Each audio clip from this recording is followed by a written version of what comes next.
Eu participei de uma live sobre sistemas de som analógico e digital no canal Walter Titz, lá por 2022. E nesse dia a gente teve aqui no estado uma tempestade muito forte, onde essa tempestade estava passando entre as duas cidades onde a gente vive. E a gente teve muito problema de conexão de internet durante essa live. E o som acabou ficando picotado, o vídeo também. E isso tornou, digamos, essa live difícil de conseguir assistir, porque realmente incomoda bastante essa coisa do som estar ruim, estar picotado. Então eu resolvi tentar salvar essa live, salvar esse conteúdo que a gente falou nesse dia, dublando com a voz do Google as nossas vozes. Então eu consegui pegar o som original, fazer um software reconhecer as falas e peguei essas falas que estavam no arquivo de texto e fiz com que a voz do Google lesse essa legenda, digamos assim, e eu recolei então no vídeo original. Então, está o vídeo original com a voz dublada, nossa voz dublada, sem esses picotamentos. Então, com essa voz dublada da gente, a live ficou bem mais fácil de ser assistida. Então, eu vou postar aqui no meu canal esse conteúdo e vou mandar também o arquivo para o Walter, para ele postar no canal dele, se quiser, essa forma de restauração, a reconstrução dessa live, tá? Desse evento que a gente participou. Então, acho que é interessante, é um conteúdo bem legal sobre, muitas vezes toca discos, toca CD. Então, eu vou colar logo em seguida o arquivo de vídeo original com o áudio que eu reconstruí para a gente poder conseguir escutar essa live e escutar esse conteúdo até o final. Então, bora? Bom, pessoal, a gente vai dar prosseguimento a esta live. Vamos tentar. As adversidades são grandes, por causa da tempestade que está acontecendo aqui no estado. Falhas na internet. Instabilidade. Lags. Inicialmente, boa noite, amigos. Então eu vou passar a palavra para o Douglas. Boa noite, amigos. Então, vamos falar um pouco desses mundos analógico e digital. Minhas falas serão com viés pensando em fidelidade. Sobre esse mundo digital que, digamos, eu encontrei lá no final dos anos 80, início dos anos 90. Então, naquele tempo lá, a gente fazia as festinhas e tinha que carregar um monte de LP pesado. Os LPS riscavam com muita facilidade. Sempre tinha poeira nos discos. Onde eu morava antes era um lugar que tinha muita poeira de terra. Então os discos sofriam muito por causa desse tipo de coisa. Então a gente carregava aquele monte de LP. Não sabia nunca se o LP ia conseguir tocar a música até o final. Naquele tempo, a gente tinha acesso a toca-discos básicos com agulha cônica. Agulha, que digamos, não é a melhor agulha que tinha. Agulha cônica, a gente sabe que ela, a partir da terceira, quarta faixa, ela não consegue mais acompanhar bem os sucos do disco, então começava aquela distorção. A gente tinha também acesso a tap deck de baixo custo. Tipo, eu tinha o CCE CD2020, o mais básico de todos. Então, colocava a fita de ferro mesmo, porque não tinha muita condição de comprar muitas de cromo, e muito menos a de metal, e o tap não suportava. Então, quando surgiu o CD, nossa, foi uma maravilha. A gente passou a carregar CDS em vez de LPS. Menos espaço, menos peso. Com o CDS era bem mais confiável tocar a festa naquele tempo. Todos os CD players eram caros, mesmo um CD player de entrada, mas mesmo com um desses, já se conseguia um áudio bem melhor do que a gente conseguia com nossos toca-discos comuns, toca-discos de baixo custo com agulha cônica, que de jeito nenhum entregava uma boa qualidade de áudio. Então, quando entrou o mundo digital, para mim, foi uma grande maravilha, melhorou demais. A questão de poder fazer um som numa festa com muito mais qualidade. Não tinha o problema de o toca-disco captar os graves da caixa, causando reverberação, pois tínhamos os toca-discos de baixo custo que reverberavam muito. O toca-disco ressona muito com o som que vem das caixas. Então, para mim, eu digo que, quando surgiu o mundo digital na minha vida, no áudio foi uma grande conquista. Consegui tocar um CD em vez de LP ou fita. Então, fiz minha introdução. O Walter aí pode continuar. Bom, pessoal, como eu venho falando já em alguns vídeos anteriores sobre matérias a respeito de fitas, tap deck, toca-discos. Esse crescimento que está acontecendo.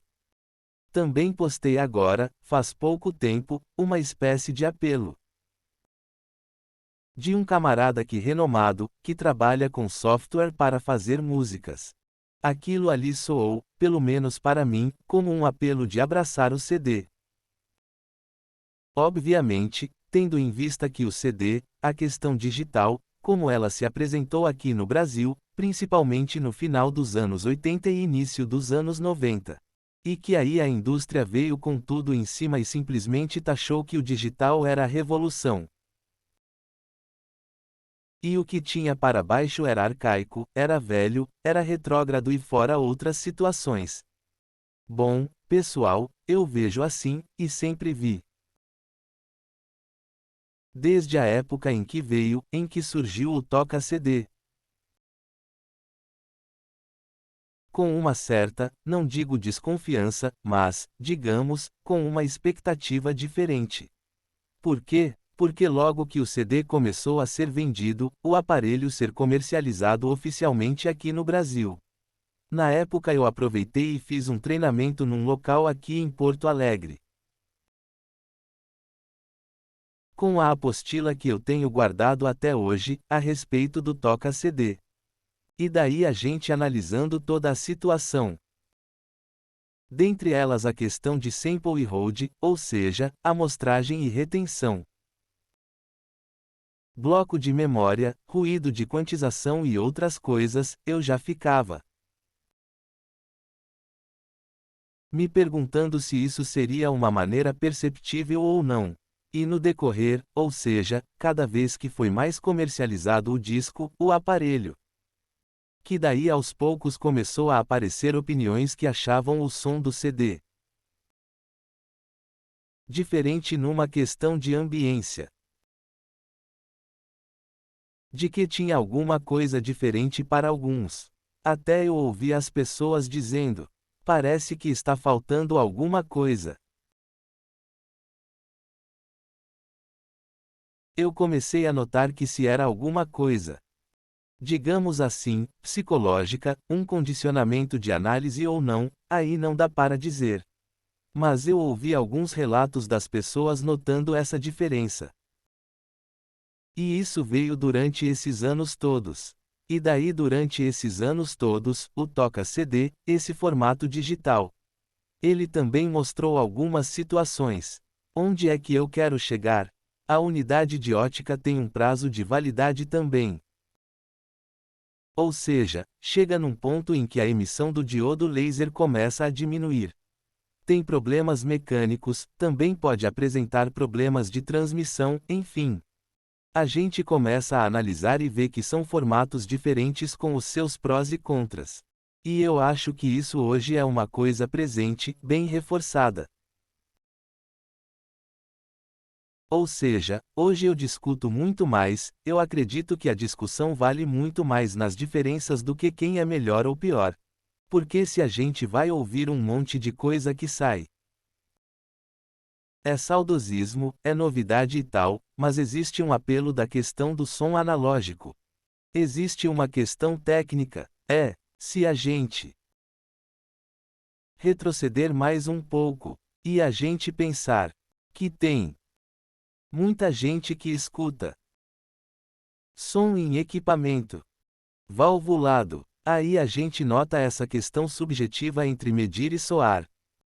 A questão de percepção é um terreno bem grande e fértil. Então por isso que várias vezes nos vídeos eu falei assim, pessoal. Eu acredito muito na questão da plataforma diferente. Todas elas têm prós e contras. E óbvio, eu sempre digo assim. Ninguém compra um carro única e exclusivamente por causa do motor ou pneu que ele usa. É o conjunto. E aí? No canal, eu vi vários depoimentos do pessoal falando assim. Mas eu gosto do vinil, eu gosto do formato. Eu gosto de ver o braço avançando. Aí eu também vi muita gente falando do tap deck. Questão do VU, a fita rodando, os recursos, poder fazer uma gravação bem rapidamente, registrar uma coleção de músicas, e também ouvir, até como depoimento, do Douglas aqui agora, das facilidades, do Toca CD, então eu estou fazendo esse comentário, para dar uma esparramada, nessa questão de técnica, subjetivo, plataformas. Douglas, te retorno a palavra. Bem legal essa tua colocação. Eu estava conversando com o Ivison no chat. A gente tinha só as agulhas cônicas. A agulha elíptica sempre foi bem melhor, mas uma agulha boa mesmo seriam as microlineares.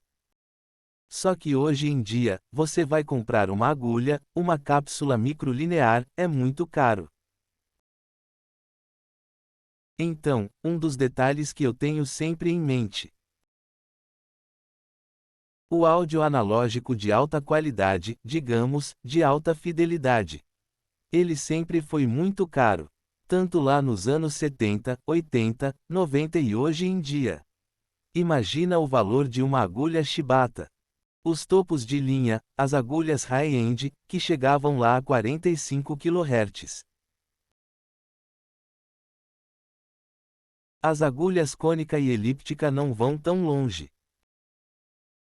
Então, um toca-disco bom, com prato pesado, com motor bem controlado, bem regulado. Um motor que não varia a rotação. Os de entrada têm uma micro variação de rotação nos motores dos toca-discos e dos toca-fitas. Então um bom toca-discos, sempre foi muito caro. Uma agulha boa, uma agulha que não adiciona aquele ruído no fim do disco. Eu presto muita atenção naquele ruído que começa a aparecer nos LPS. Depois que a gente passa ali da terceira à quarta faixa. Quando chega lá na última faixa, tem bastante distorção.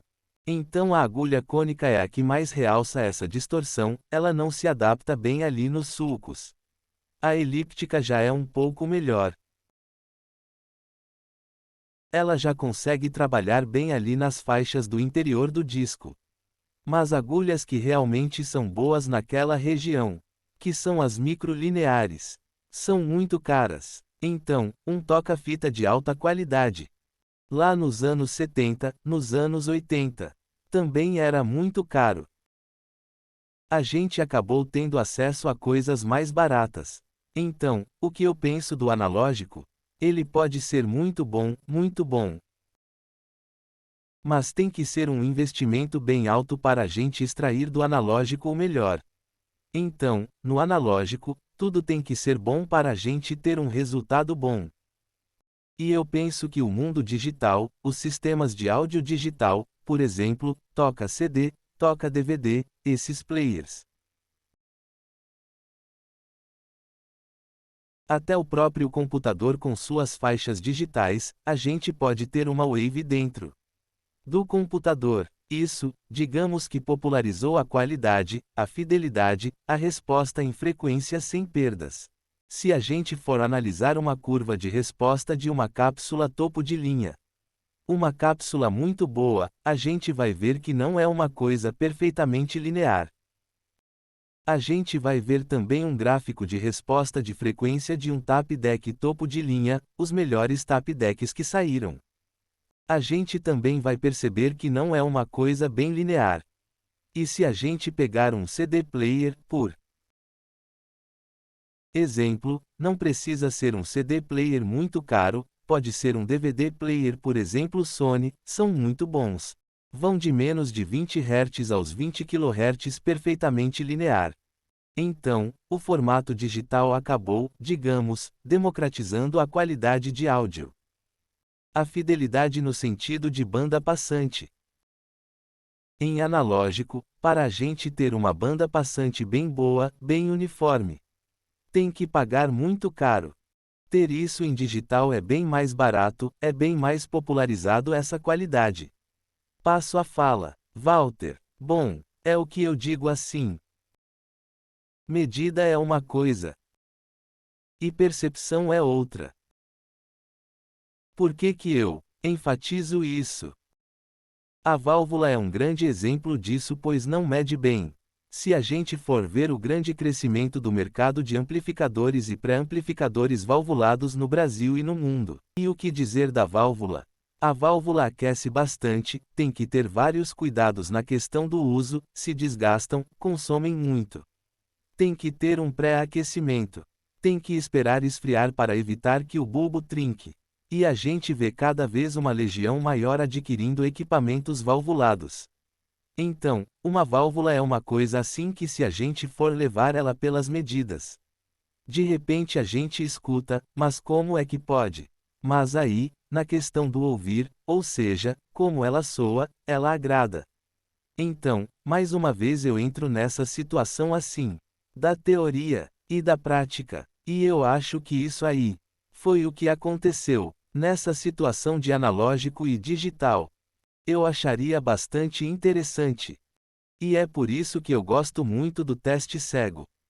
Mas eu gostaria de poder fazer comparações entre pegar um toca-disco alinhado com um disco em boas condições, tudo certinho, e aí depois testar com a mesma faixa do lado digital, ou seja, fazer medidas e tentar comparar essa realidade da técnica, dos números, como é que fica cada um, e aí depois o teste subjetivo das pessoas que ouviram. E o que agradou ou o que desagradou eles, porque olha pessoal, é o que eu digo assim.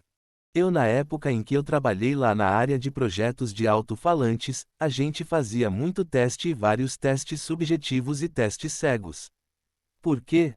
Porque não adianta a gente pegar e projetar algo que tenha números bonitos, lindos. E na hora de as pessoas escutarem, não agradar. Tem alguma coisa ali que na audição das pessoas não agrada. Então, é o que eu sempre digo nos vídeos, a engenharia me dá um rumo norte. Mas eu tenho que criar algo que realmente agrade para as pessoas. E aí a gente viu que a percepção ela era muitas vezes bem diferente. A realidade de uma pessoa para outra, e eu acredito que isso aí, se isso é condicionamento, por preferência. Não sei, não vou entrar nesse mérito, mas ao menos nos testes cegos que se fez, ou seja, as pessoas estão ouvindo duas fontes com alto-falantes diferentes, com respostas diferentes, ou seja, levantada em câmara anecoica e tal, e a percepção de melhor e pior, o que para muitos era melhor, na verdade no papel era o pior em especificações, então isso me chama muito a atenção essa questão de números realidade né versus a subjetividade, ou seja, aqui é aquela parte da gente. O nosso instrumento ouvido. Aqui é a maneira como ele é calibrado. Tá, e aí pessoal, também tem um detalhe assim. Vou jogar um pouco assim para o lado técnico e prático. Tá, então. Um toca-disco quando dá problema na agulha é fácil de trocar agulha. É rápido, a pessoa pode fazer em casa. Mas um toca-CD, dependendo do modelo do toca-CD, minha nossa, tem que desmontar quase a metade dele ou às vezes mais da metade para a gente poder chegar na unidade ótica, fora os ajustes que tem que se fazer. Isso eu estou dando só uma pincelada para fazer um pró e contra. Na verdade, aqui eu estou tentando dar subsídios para a nossa live para o pessoal ir debatendo e fazendo as suas considerações às críticas da opinião. É o que eu digo, o CD veio naquela situação assim, vai durar muito tempo. Mas eu usei poucas vezes, não usei em automóvel e sempre bem acondicionados. E as mídias estão com furinhos. Ou seja, bota aquele CD. Não toca CD ali. E ele começa a se perder. Então, eu acho que muita coisa que foi prometido da era digital, quando ela entrou, que a indústria chegou a dizer assim, cara, agora é digital e o resto já era, foi até certo ponto uma proposta enganosa. Os equipamentos também na questão da durabilidade. O pessoal chegou e disse assim: aqui não tem problema de pó no CD, mas tem problema de pó no laser. Peguei vários CD players que estavam se perdendo, porque a lente da unidade ótica estava suja. Então, eu acho que muita coisa das vantagens que foram anunciadas, umas não tinham nada a ver e outras não eram bem assim. Então, por isso que eu estou agora advogando para o outro lado. Ou seja, eu estou jogando subsídios para a gente poder discutir. E tem um detalhe também, pessoal. Quando eu vejo também essa questão maciça do digital, a gente vive momentos hoje que qualquer investimento é grana, é alto, é custoso. Então imagina como o Douglas falou há pouco. Um bom toca-disco, a gente pode ver. Um bom toca-disco, com bons recursos para poder se ajustar e tal. Ele é bem mais caro que a média de um toca-CD. Então isso aí realmente é inegável. Só que hoje a gente também tem que ver que se hoje um toca-CD está tão mais barato, é porque hoje a mídia mundial está calcada em cima do digital. É a internet, ou seja, a gente está fazendo uma live hoje conectado por onde? Por um meio digital. Mas e que diga de passagem, hoje nós apanhamos dobrado o que a gente não passou na primeira e na segunda live. Porque o meio digital também tem as suas limitações. Então eu acho legal porque o meio digital também tem as suas limitações. Eu acho legal esse bate-bola e a questão da live. A mídia mundial, as fábricas querem o digital. Até porque baixa custo, torna o equipamento descartável, joga fora. Quem trabalhou com manutenção no início do CD lembra que, em primeiro lugar, o preço do aparelho era bem mais alto e que até valia a pena fazer algumas manutenções. Hoje em dia, a gente pega um toca-CD, dependendo do valor nem vale a pena. Dificuldade de encontrar unidade ótica, não se encontra. Se der um problema, num DSP ou qualquer outra coisa, nem pensar, então, por quê? Realmente não vai encontrar nada. Então, eu acho que tem tudo isso, esse tempero aí, essa mistura de situações que eu acho legal discutir. E outra coisa também que sempre me passa pela cabeça, hoje o meio digital ele diminui custo, ele torna tudo menor, mais barato e em contrapartida um grande preço da descartabilidade. É um monte de lixo que a gente tem aí de equipamentos que poderiam estar tendo sei lá, vários anos de vida ainda pela frente. Prova disso é quando a gente pega hoje um tap deck. Um toca-disco que foi conservado, que foi bem feito e que hoje, quando passa por uma revisão, ele funciona e provavelmente vai funcionar por vários anos. Então, eu acho que isso também tem que ser levado em consideração.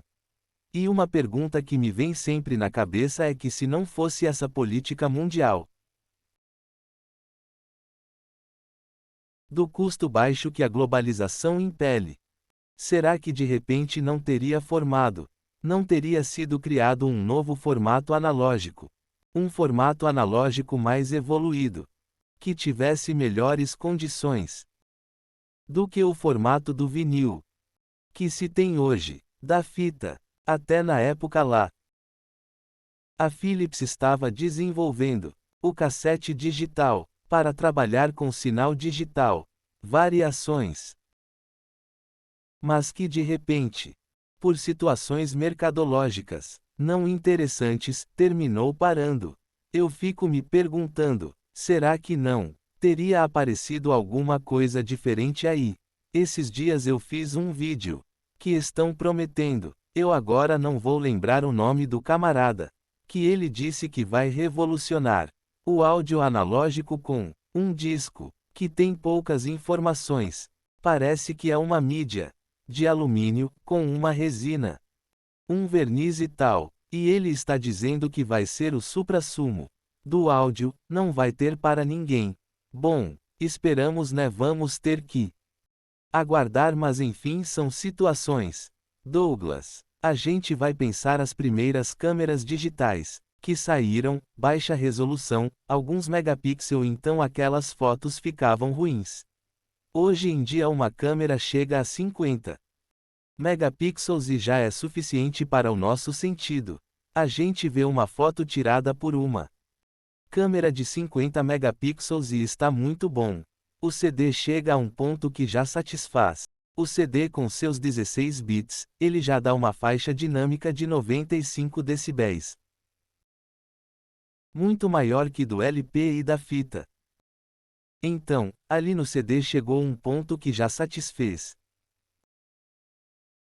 Os LPS, eu penso que a gente teve uma indústria nacional de LP que não foi muito boa. Os LPS não eram de boa qualidade. LPS com muitas músicas por lado. Então, às vezes, um LP tinha 30 minutos de cada lado. Então, para a gente ter qualidade em um LP comum de 90 gramas, teria que ter uns 15 minutos 20, ou seja, bem menos músicas para a gente não cair naquela faixa central do LP que traz mais distorção porque a velocidade linear vai baixando. A velocidade angular do disco é sempre igual 33 rotações por minuto, mas quando a agulha vai indo lá para o meio, acontece um fenômeno, uma das velocidades diminui. Digamos que passa menos disco pela agulha. A velocidade lá dentro, a velocidade linear vai diminuindo. Quando a agulha vai indo em direção ao centro do disco, então, chegando lá, não é mais suficiente. Por outro lado, os LPS modernos de hoje em dia, LPS de 190 gramas, 180 gramas, 200 gramas. LPS grossos, bem rígidos, com material muito melhor. Às vezes, álbuns que são duplos, então são 2 vinis, 2 discos com 45 RPM. Eu diria que um disco assim também já satisfaz. Então, tanto no mundo digital quanto analógico, a gente tem que ter um requisito mínimo de característica. Então, para mim, eu tenho um LP do Metallica de 45 RPM, são 2 LPS. E o som dele é muito bom mesmo com agulha elíptica. Tem poucas faixas, são 2 faixas por lado. O áudio que sai dele é muito bom. Digamos que daria para comparar com um CD, e a gente não descobriria nenhuma diferença assim grande. Não tem aquele chiado de fundo, por causa do material melhor.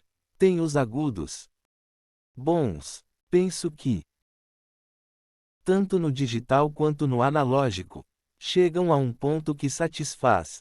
O problema é que eu vejo que no digital, quando começou a era digital, quando começaram as músicas mais eletrônicas, onde não existem instrumentos, é tudo sintetizado.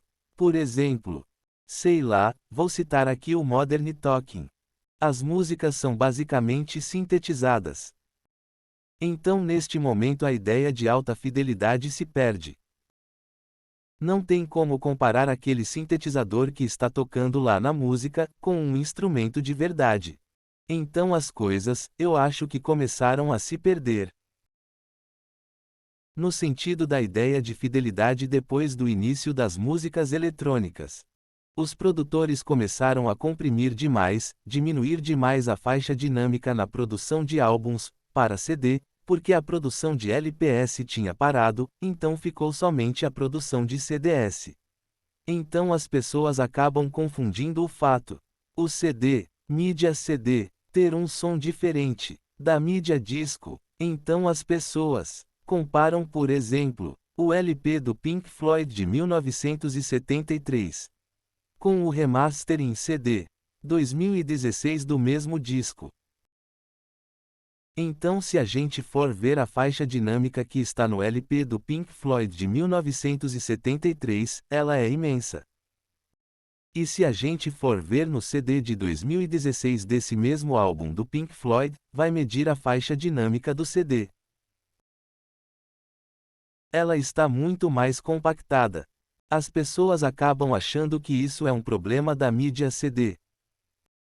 E não é. Isso é um problema de ideologia das produtoras, das gravadoras, dos processos de masterização e remasterização, que se tornou um padrão na indústria de áudio atual. Na indústria de áudio em geral, streaming, CDS, LPS. Comprimir os conteúdos, ou seja, comprimir a faixa dinâmica. Então, realmente, a gente vai escutar o CD do Pink Floyd de 2016. E vai escutar o LP do Pink Floyd da década de 70. O LP parece melhor, parece mais arejado, mas não é porque é LP. É porque aquele conteúdo foi comprimido para ser posto no CD. Apesar do CD comportar uma faixa dinâmica muito maior, certamente perto de 95 decibéis.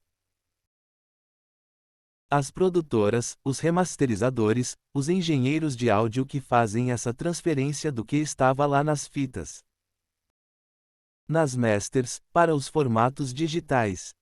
Eles acham que aumentando o volume, fazendo o CD tocar mais alto, através de compressão. O que é compressão? Levanta o sinal que está baixo e baixa o sinal que está alto. Então, fazendo isso comprime. O que está baixo levanta e o que está alto baixa. Consequentemente perde a proporção tonal. Emplasta a dinâmica da música. Então, aí tá a estranheza do CD. Muita gente acha o CD estranho, justamente porque no processo de passar a informação das fitas master, para formato digital, as produtoras fizeram isso. Quando eu vejo um CD que diz remasterizado, eu já fico com o pé atrás. Porque isso foi uma moda durante muitos anos. De fazer esse crime de compactar faixa dinâmica para colocar em mídia digital. Então, eu tento livrar a mídia CD dessa carga. Porque não é culpa do CD, é culpa da ideologia da produção do conteúdo digital.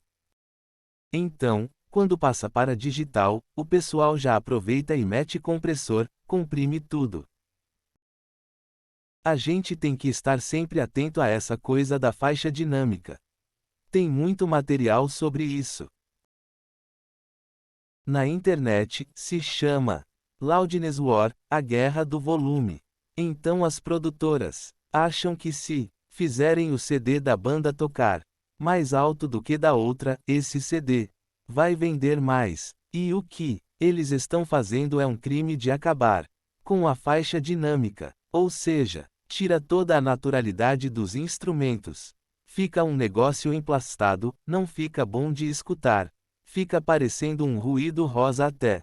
Walter, bom, pessoal, eu estou olhando aqui. Vou tentar fazer comentários a respeito de algumas perguntas que surgiram no chat. Então ali, o Fabiano Américo. Vocês acham que o circuito de um tap deck também pode influenciar positivamente ou negativamente? Fabiano, todo circuito, por melhor que ele seja projetado, ele vai ter a assinatura sonora dele. Por quê? Porque são componentes que têm tolerâncias e vai ter a assinatura dele. Então, por mais bem refinado que ele seja, Ele vai introduzir alguma coisa. É isso que a engenharia busca. Sempre. Otimizar ao máximo para que essa assinatura do circuito, digamos assim, ela altere o menos possível a assinatura original do sinal do áudio. Então é o que eu falo várias vezes nos vídeos, todo equipamento tem uma assinatura sonora, então eu reforço. O pessoal, se puder, compara, ouve, faz teste, brinca, troca, e vê qual equipamento cai no agrado do instrumento ouvido, que cada um tem. Essa é a grande jogada. Das pessoas ouvirem diferente. Agora no chat o Fabiano Américo perguntou: vocês acreditam que um tap deck com uma cabeça, com uma resposta de frequência de 30 Hz, 17 kHz, mas com um circuito bom, pode, até no geral, tocar melhor do que uma cabeça de 20 Hz a 20 kHz com um circuito pior? Óbvio, isso é uma realidade, ou seja, lá, quando vem, o datasheet ali, a spec do produto, quando a gente olha assim, valores, a gente tem que ver sempre em que condições aqueles números estão se apresentando.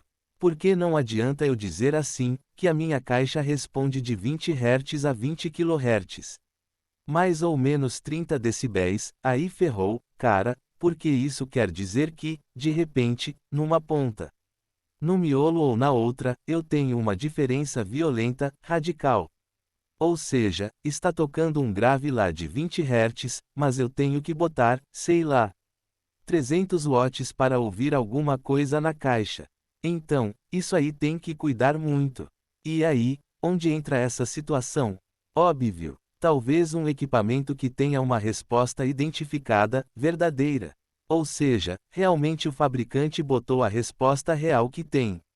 Mas que realmente responda aquilo ali, vai soar melhor, com certeza. Do que um produto que seja relatado a spec melhor, mas que na verdade não corresponda. Na década de 70, anos 80, a gente viu isso muito em caixas acústicas. Tá. E não só por uma questão assim, de o fabricante não está sendo verdadeiro na jogada da spec, mas sim até por falta de ter uma regra clara para se poder homologar os testes, com que eu consiga especificar uma sensibilidade de uma caixa acústica verdadeira. Então isso aí aconteceu muito e eu já comentei em vídeos aqui da questão de as informações estão incompletas. Responde de tanto a tanto, mas em mais ou menos quantos dB? Enfim, falta coisa ali. Pra gente poder comparar, tá? E é o que eu digo. E faltavam regras também, para testes certificados. Para que a gente pudesse até fazer um teste e ver se tem essa repetibilidade. Vou ver o chat aqui, o Fabiano comenta, antes você falou sobre os furinhos no seu CDS que você comentou. São CD ou no reflexivo? Quando eu digo furinho eram no alumínio do CD mesmo, tanto é que tu enxerga o outro lado. Isso é uma coisa também que foi muito complicada. Para quem usava o CDS no carro. Na década de 90 foram vendidos aqueles estojos. Para 1 zilhão de CDS. Aí o pessoal tirava das caixas plásticas, botava naquele estojo e armazenava no porta-luvas assim um sem CDS. Aí no verão, que legal, na beira da praia, escutando CD ou carro fechado. Temperatura do automóvel vai 80 graus dentro e aos pouquinhos a mídia do CD ia pro beleléu. Então, limitações aí. Vamos ler aqui. O chat. Fabiano Américo. Aparelhos eletrônicos. Estou deixando guardado muito tempo. Aqui é Gamesville. Queria dizer que aparelhos eletrônicos têm capacitores, que com o tempo estouram. Ainda mais se deixar guardado muito tempo, é o que eu digo. Pessoal, tudo com o tempo tem um desvanecimento dos capacitores. E aí onde eu entro? Na situação que eu estava comentando há pouco, que o toca-CD também tem os seus problemas. Eu vejo isso assim. Hoje em dia, de uns tempos pra cá, tem muita gente me ligando, perguntando se tenho toca-CD para vender. Então, eu tinha. Era um toca-CD da Philips, de um system de época. O pessoal não está encontrando. Por quê? Porque apesar dessa tecnologia, o toca-CD ser um aparelho bem mais novo, mas talvez ele tenha passado um período de sucateamento, talvez tão forte quanto o toca-disco do vinil. Tá, tanto é que hoje, para se consertar, a gente vai para onde? Boa parte vai para sucata, porque não se arruma a peça. Então, tanto é que eu comentei num vídeo há pouco tempo, justamente dessa questão. Boa, que o CD está alçando. Talvez um retorno. Levantar voo. De aumentar tiragem. Então, eu torço que aconteça. Como eu disse várias vezes, a gente tendo essa opção dessas várias plataformas, com seus prós e contras, mas vai poder agradar com certeza um número muito maior de pessoas. Então isso é bom tanto para a indústria quanto para o consumidor. E mais, no momento em que uma plataforma se puxar e ela começar a dar uma distância maior do que a outra, numa avaliação geral, com certeza, o outro lado vai se puxar também. Eu acho que isso é benéfico. Então essa é a minha opinião. O outro lado vai se puxar também. Vou ver o chat. E Vison, meados anos 80 já era tudo gravado em digital. Acredito que aqui no Brasil não. Eu acho que vai variar. Até porque a gente sabe que o vinil em determinados lugares no mundo, ele sempre foi vendido com uma qualidade muito superior do que aqui no Brasil. Realmente, tinha certas gravadoras aqui no Brasil, que era um lamento. Pegar um vinil daqueles, botar na mão. E se a gente pegasse ele pela borda, ele chegava a criar uma ondulação. Sabe? Realmente, assim, qualidade péssima. Aí com uma mídia desse jeito, não tem como. Eu acho que essa questão de ter informação em digital, nos anos 80, Europa, mas eu acho que, em outros países como, aqui no Brasil, a informação ainda não estava assim, tão disponível. Vou ler o chat. O Wilson Araújo. Geralmente é europeu, japonês. 70 gramas, eles não dobram. Como os brasileiros de 80 gramas. É uma questão de qualidade. É estrutural. Tu tem mais matéria. Consequentemente, vai ressonar menos. Ou seja, vai ressonar numa frequência mais baixa. Isso já implica em qualidade. Então não é à toa que um vinil, com um peso maior, realmente não é à toa que todo mundo fala assim. Bah, mas o som soa melhor. Fica melhor. Sim, é porque é físico. Material melhor. Douglas. Enquanto eu vejo o chat, vou passar a palavra. Está certo. Quero voltar no Dynamic Range. É muito importante. Vamos ver se eu consigo apresentar aqui. Eu estou tentando nesse momento aqui apresentar uma aba do meu navegador. Essa aba aqui tem um gráfico, não sei se vocês vão ver, porque vai ficar pequenininho aí na tela. Aqui em cima, na parte vermelha, tem um álbum do Metallica, o Death Magnetic. A gente vê uma faixa dinâmica de 3. E aqui embaixo a gente vê o Brothers in Arms, do Dire Straits, de 1985. Com uma faixa dinâmica de 16. Então olha só, 16. Em 1985, para 3. Em 2009, com esse álbum do Metallica, a gente vê que esse fenômeno triste da faixa dinâmica. Então a faixa dinâmica foi sendo reduzida com o passar dos anos. Então isso coincidiu com o domínio do CD. Então essa escada aqui embaixo, em 1985, basicamente era a ideia em LP. A gente pensava em LP. Agora, aqui em 2009, a gente praticamente pensa em CD. O CD acabou levando a culpa. As pessoas acabam achando que é o CD que é emplastado em relação ao LP. Mas não é culpa do CD.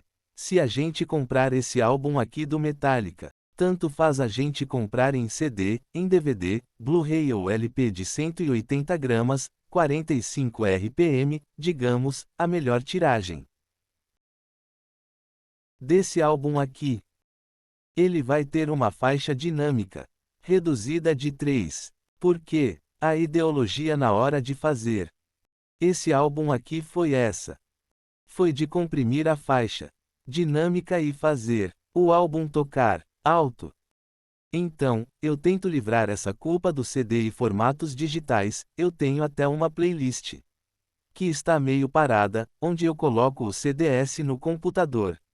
Nela faço a medição da faixa dinâmica, então, eu já encontrei CDS ótimos com faixa dinâmica de 15, por exemplo.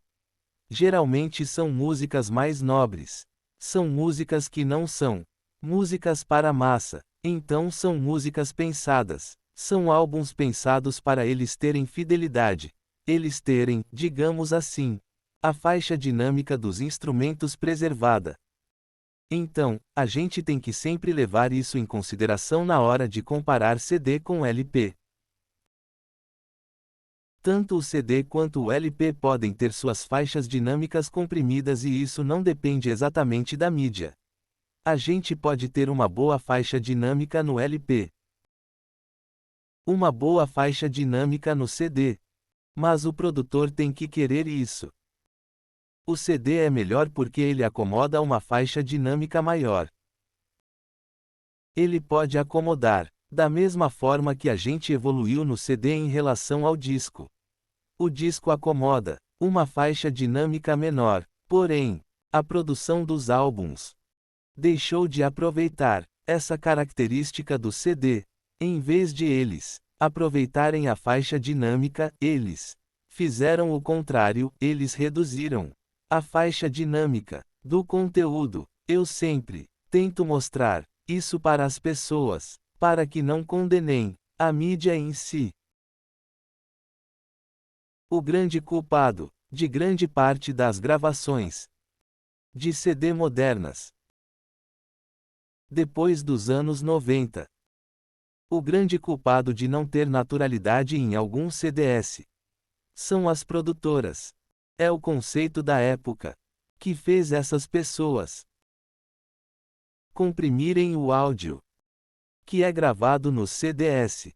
Como já não tinha mais tiragem em LP, em quem caiu a culpa? No CD, DVD, streaming. O CD que é ruim, o CD que tem faixa dinâmica reduzida. Mas não é o CD, é a ideia de quem gravou aquele álbum. A ideia de quem fez a produção, a engenharia de áudio daquele álbum. Complementando o Walter, ele falou do LP de alumínio. Eu penso que não tem limite para o digital e para o analógico evoluírem. Tem como ir muito longe, nos dois formatos. Os dois formatos têm características que podem ser satisfatórias. A nossa percepção, ao nosso ouvido ou nossa visão, por exemplo. No sentido de TVs, as TVs, quando surgiram as de LCD, tinham a resolução baixa, 720. Então quer dizer que não era bem bom. Era muito pouco. E, dependendo se ela não for muito grande, a imagem fica ótima. Então, chega um ponto que tanto em analógico, a mídia, o formato. Chega a um ponto que já é satisfatório. Para os nossos sentidos, a gente, digamos, não precisa mais. Então, por exemplo, em faixa dinâmica, um CD de 16 bits, com seus 95 decibéis de faixa dinâmica, já é mais do que o suficiente. Para conteúdo moderno, que usa 40 decibéis de faixa, se a gente passar para 24 bits, dá mais de 100 decibéis de faixa dinâmica, em uma faixa digital, de computador. Então eu penso assim, os dois formatos são excelentes. Mas quanto é o custo para a gente ter um formato excelente? Um LP de 45 RPM, álbum duplo, com 190 gramas ou 200 gramas custa 350, 400 reais. Em 2022 chutando baixo. Então, é caro. Então, a gente tem que pensar nisso. Para a gente ter uma qualidade boa em analógico, é bem caro. Para a gente ter uma qualidade boa em digital, não é tão caro assim. A gente pode ter faixas no computador. É diferente. A gente tem que considerar bem isso. O CD sempre foi caro. O LP sempre foi caro, eu me lembro que a gente teve dificuldade de comprar o básico, porém o básico para analógico me pareceu mais caro. Hoje em dia, se a gente for comprar um CD de nível ou um LP, por exemplo, nível audiófilo, é bem caro, mas o LP comum já é mais caro que CD. E o LP especial é muito mais caro ainda. A gente tem que pensar nisso. Vou passar palavra, Walter. Bom, eu vou aproveitar aqui a carona do Fabiano Américo. Muitos CDs nacionais eram péssimos também. Volumes jogados tão altos, a ponto de saturar, distorcer. Principalmente CDs de rock e metal importados. Eram melhores e não distorciam. Bom, isso demonstra uma coisa assim como o vinil aqui no Brasil. Na média, não era lá grande coisa. Isso demonstra o que? Algo que não é feito com qualidade. É ruim. E isso serve para os dois lados. Então, e aí quando eu falo na qualidade, não é só no lado digital. Na questão do disco, do material que é usado, mas sim como ele é feito. A máquina que faz ele, em que condições esse processo é feito. Ou seja, a qualidade final do produto é uma corrente, formada por vários elos, e esses elos têm que estar bonitinhos ali, todos eles com a mesma força, para na hora de fechar o circuito, a gente ter um produto bom. Sabe que é interessante essa questão do subjetivo. Até ouvindo ali do Douglas falando, da questão de que não é a questão do formato que é ruim, mas é o que fazem com o formato. E aí eu fico me perguntando também essa questão das mídias que a gente tem. Dos formatos que a gente tem, o quanto elas poderiam ser melhores. O quanto a indústria ela nos tolhe para fazer um produto que seja mais interessante para eles. E aí a gente vê assim. Talvez a gente vá perguntar: mas qual seria o verdadeiro potencial de uma fita cassete? Tem uma tecnologia violenta ali, para que ela, mesma coisa o vinil, a divisão de força que tem que ter para o braço fazer uma leitura de luz, a tecnologia que tem ali. Tudo tem que ter dentro de um toca-CD complexo. Tem que fazer uma amostragem, tempo do sistema ler CD. Dar tempo para o sistema memorizar aquela amostra. E transformar num valor digital e fora. O número de processamentos que tem para frente e depois inverter de novo. Ou seja, vou transformar do digital para analógico. E daí hoje eu vejo, toca CD. E aí? A complexidade de um sistema mecânico, eu peguei várias engrenagens, sistemas de correia que davam problemas. Eu faço mais um paralelo. De qualidade. Para atender um mercado maior. Com o Toca CD. Também aconteceu, bem mais. De qualidade. Que conseguia ler discos já bastante arranhados e tal. Ou seja, eu tinha um sistema óptico mais poderoso, que conseguia fazer uma leitura mesmo num disco que tivesse já apanhado bastante, vamos dizer assim. Eram bem mais caros, é só a gente olhar hoje. Pega aí uma marca, que tenha um toca-CD de qualidade, que tenha recurso. Quanto é que vale um toca-CD desse? Mais uma vez eu traço esse paralelo da questão: o que é o material? A indústria. É justamente que é para fazer o consumidor não pensar. Cara, a verdade é essa. E aí vai todo mundo lá e, mais uma vez, eu reforço. O digital veio, até aproveitando a carona que o Douglas falou sobre televisão. Eu conheço muita gente que se estressa com a televisão digital. E todo mundo dizia assim: pá, sinal digital é revolução. Mas aí a gente vê muita imagem congelada, muita imagem distorcida, muito erro de cor e tal. Então, é o que eu digo. Mais uma vez, o sistema, eu acho que tanto o analógico quanto o digital, para ser verdadeiramente bom e a gente tirar o máximo proveito, ele tem que ser feito com qualidade do início ao fim. E aí, na minha opinião, invariavelmente, a gente vai se deparar com valores que não são muito amistosos. Isso tanto do lado analógico quanto do lado digital. Bom, Douglas, tem mais alguma coisa aí para que tu queiras falar? Um caminhão de coisas. Sim, vou comentar. Aqui, uma mágoa que eu tenho. O LP do RPM. Péssimo. Um dos piores LPS que a nossa indústria nos entregou. Ele é distorcido do início ao fim. Eu já tive vários deles. Uns 3 pelo menos. O RPM marcou minha. E de muitos outros. Adolescência.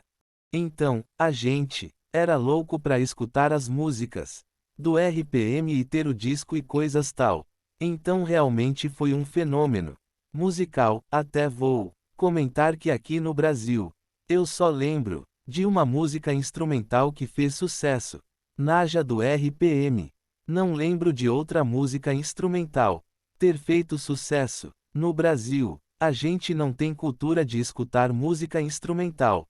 Aqui no Brasil, então, foi um LP que marcou bastante, um LP que está escrito nele, nessa gravação digital. Ele é de, se eu não me engano, acho que é 1985. É o Revoluções por Minuto. Pode ser de 86. Foi em um desses 2 anos o lançamento. Então a gente vê lá o LP. Tem uma qualidade péssima, péssima. Então desde o início e do meio pro final ele fica terrível. E a gente pega o CD do mesmo álbum do RPM, o Revolutions por Minuto, e lá escuta o áudio perfeito. Então, o que aconteceu quando gravaram o LP? Por que ficou tão ruim aquela gravação? Então, eu penso que o nosso padrão de LP, que a nossa indústria nos entregou. Todo brasileiro tinha que ter uma agulha, uma cápsula microlinear. Porque a cápsula microlinear, que é cara.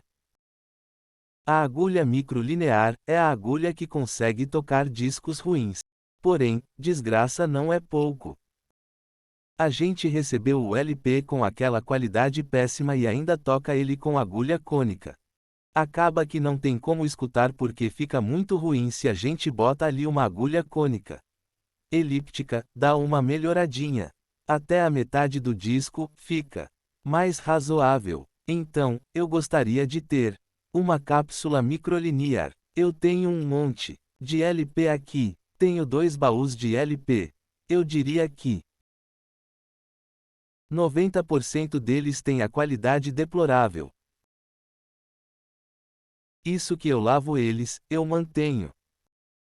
Troco os saquinhos, troco o saco da capa. De vez em quando faço manutenção neles. Pego todos e limpo. Estou sempre com um pincel ali. Quando eu vou tocar o LP, eu tenho o pincel ali para tirar a poeira. A poeira é um problema para LP. A gente toca um lado do LP. E quando a agulha termina de tocar o lado, ela já tá acavalada num morrinho de poeira. Poeira de roupa, poeira de pele. O LP é legal, eu gosto de escutar. Porém a gente precisaria ter agulhas boas para escutar esse padrão de LP que a gente tem. E a gente não tem agulha, não vai ter agulha de qualidade, porque é muito caro. Por exemplo, uma cápsula microlinear é R$ 2.000. A reposição de agulha para ela é R$ 2.000. Então é melhor comprar a cápsula nova. Uma agulha tipo MC Moving Coil. Pois tem a Moving Magnetic.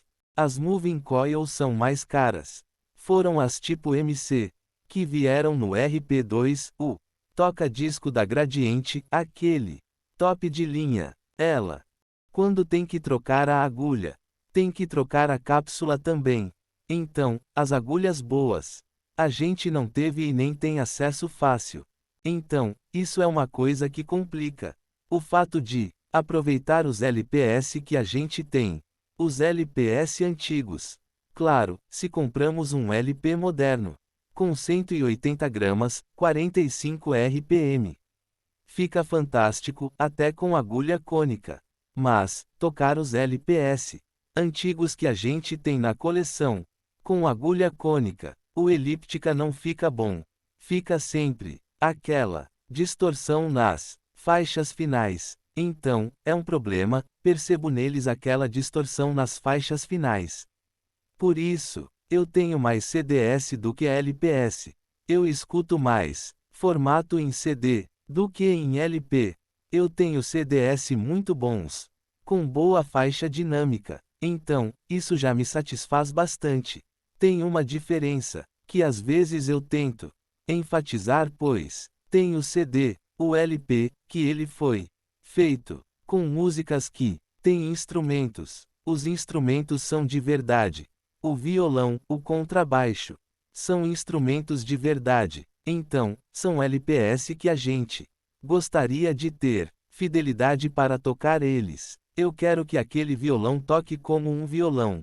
Eu quero que aquele contrabaixo toque como um contrabaixo. E tem os discos, que é música eletrônica. Então, o conceito de fidelidade não faz muito sentido quando a gente escuta música eletrônica. Então, eu penso que a música eletrônica acabou meio que matando essa coisa da fidelidade. Então, são instrumentos sintetizados. São coisas que a gente não tem como comparar com o mundo real. Por exemplo, um CD que tem música clássica. Toca lá o violino no CD. Está gravado no CD o violino. Eu tenho como comparar com o violino que existe no mundo real. Tem, digamos, como ir numa apresentação e ver, é parecido o som. Agora, a música eletrônica. Eu acho que é uma responsável pelo fim dessa ideia da alta fidelidade, porque não precisa mais de fidelidade para reproduzir música eletrônica. De qualquer jeito que reproduzir está ok, a gente não tem como comparar sintetizador, coisa sintetizada. Não tem como comparar com alguma coisa que existe. Walter, sua palavra Walter. Pessoal, assim, eu já vou encaminhar o encerramento dessa live, até porque eu estou vendo que está bem crítico. O meu retorno aqui do Douglas realmente está picocando muito. O delay que eu tenho aqui do chat é violentíssimo. Tá, ele fica parado um tempo e aí depois vem um pacotão. Isso aí atrapalha bastante tanto a nós aqui quanto a vocês aí. Então, e outra, eu gostaria que o Jerry tivesse debatendo também, porque o Jerry é um cara que poderia dar alguns bons testemunhos, porque o Jerry ele tem toca CD de uma faixa De preço mais baixa, mas o Jerry também tem um toca-CD. Fora da curva. E o Jerry também tem um toca-vinil. Que é fora da curva. E um de uma faixa um pouco mais baixa. Então ele poderia. E ele escuta vinil e escuta CD. Até que eu já vou aproveitar. Aqui, ele está montando um setup multi-amplificado. Que daqui a uns dias nós vamos fazer um vídeo lá e vocês vão ver o arsenal que o Jerry tem. Seria um cara para dar o testemunho de falar tanto do digital ou analógico top de linha e média de linha. Eu acho que seria top de linha. E a mesma coisa o vinil. Também gostaria demais que o César, o das antigas, ele estivesse aqui conosco agora, porque o César, o das antigas, ele estivesse aqui conosco agora. Porque o César, além da experiência dele, do mercado que ele trabalha, ele tem um feedback, e isso contribui bastante. E para nós aqui, pessoal, como é muito dinâmico. Muitas vezes aqui para a gente concatenar o raciocínio, leva um tempo, e vendo o retorno de vocês, isso dá uma interação e acelera. E o meu delay aqui tá muito grande, pessoal, tá? Então, realmente, assim, ó, eu vou passar a palavra pro Douglas, pedir as informações, para nós finalizar. E já fazendo a proposta de a gente voltar num segundo momento. Para a gente voltar a falar disso aqui e se tudo der certo. Até voltar a falar em mais detalhes. Poder falar em mais detalhes, poder falar em mais detalhes na questão da agulha, do braço, do disco, do sistema do toca-CD, da unidade ótica, falar talvez até de mais detalhes dos circuitos eletrônicos envolvidos, até para a gente poder fazer uma live mais abrangente. É que realmente hoje a coisa ficou fora do nosso controle. Peço suas considerações finais e já te convidando aí para essa segunda proposta de live. O Iverson, que comentou que, a partir dos anos 80, tudo já era digital.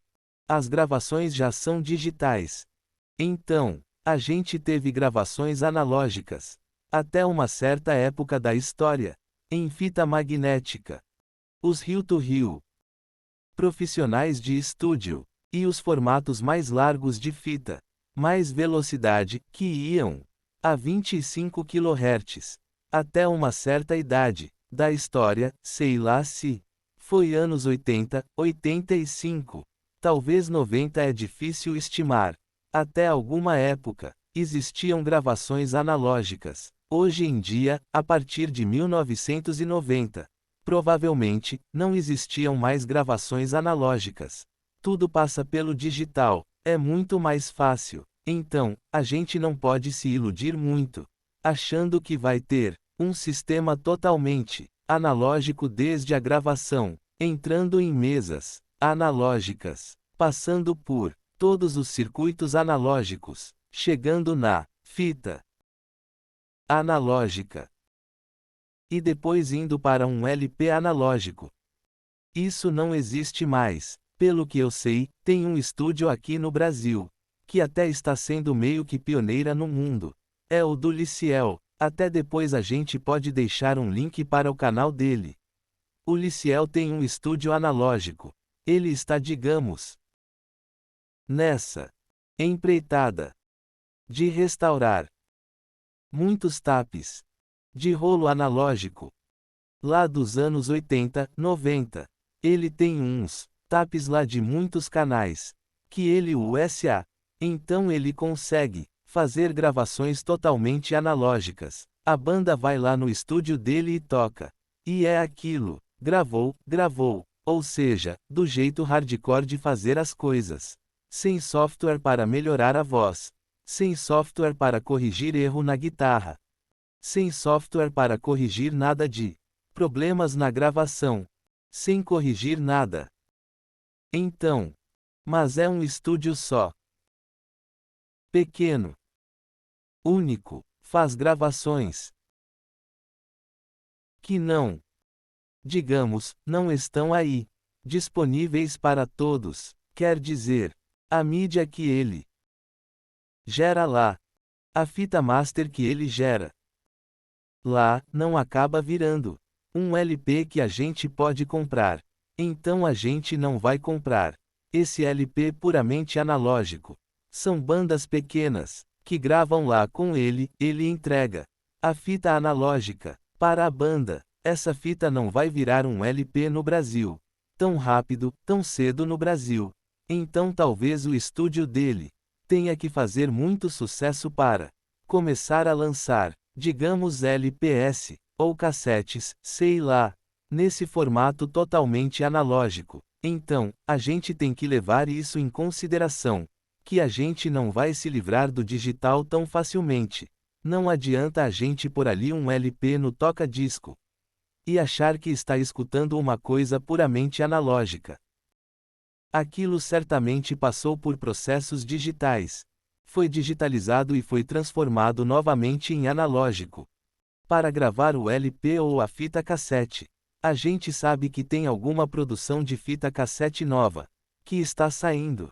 Então é isso, eu deixo essa consideração final aí, para a gente não esquecer que ainda não dá para dizer que a gente está escutando uma coisa analógica. Não é 100% analógico. Eu tenho um LP ali do Metallica, que o LP é analógico, quando eu ponho a agulha ali é analógico, mas o conteúdo que entrou naquele LP veio de uma fonte digital. Então, não tem muito como afirmar que estamos escutando algo analógico. A gente escuta analógico, mas passou pelo digital antes. É isso aí, Walter. Bom, o Ivisson Araújo fala aqui, o papo do Ed é muito bom também. Com certeza. Só que o Edson já há algum tempo, alguns dias, ele tinha dito que por situações dele lá particulares, ele não ia poder participar. Eu acho que todo o depoimento, a experiência, ela é válida. Pessoal, só para ter uma ideia, como o assunto, o campo é grande. Se a gente fosse falar só de um deles, ou analógico ou digital, já daria muita coisa para falar, imagina dos dois. No toca-disco poderia-se falar do sistema de tração, podia falar das cápsulas Moving Coil ou Moving Magnetic, qual é a vantagem e desvantagem enfim no sistema de CDS aqui. Comentaram do DAT que era o Digital Audio Tap, teria muita coisa pessoal bacana para se falar. Daí também surgiu o assunto de que uma pessoa no BR Uliciel que tem um estúdio de gravação 100% analógico. Acho interessante participar, assim como acho muito interessante que tivesse alguém que lhe desse 100% digital, justamente para botar assim ó, lado a lado, tá? Essa é a razão do debate. Mais uma vez, eu não vejo como levar na situação assim.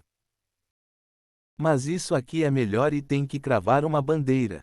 E isso aqui é pior e tem que cravar uma bandeira. Não, são os formatos diferentes. Então, teria muita coisa para se falar. Muitos detalhes. E aqui, os próprios comentários que a gente viu aqui da questão. Pelo que eu reparei aqui, houve muito a situação da qualidade. Mas não da qualidade do formato. E sim da qualidade do manuseio. Ou seja, como foi transferido a informação para o formato. E a própria, a um vinil. Com uma quantidade de matéria ínfima, que chegava a baular na mão. As mídias mais baratas, com defeito.